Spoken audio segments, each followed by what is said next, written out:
Nietzsche's philosophy can be challenging to understand, but it is worth the effort to grapple with his ideas.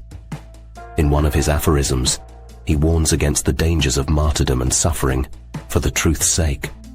He cautions philosophers and those who seek knowledge to beware of becoming headstrong in the face of opposition, as it can lead to a loss of innocence and neutrality of conscience. Nietzsche advises that it is often better to avoid conflict and seek solitude. He encourages people to find a good solitude, one that is free and lightsome, and allows them to remain good in any sense they choose.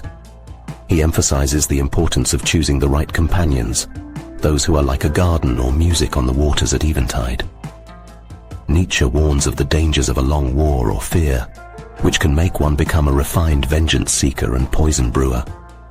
He argues that the martyrdom of a philosopher can bring to light the agitator and actor within them, leading to their deterioration into a stage and tribune brawler.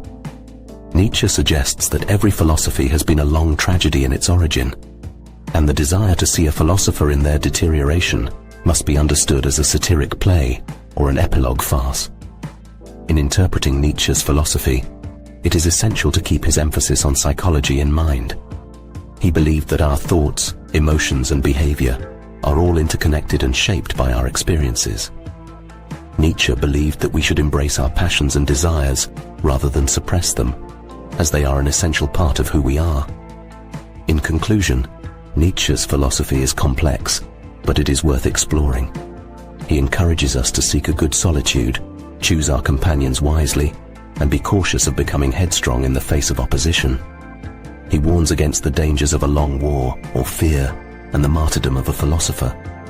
By embracing our passions and desires, we can live a more fulfilling life.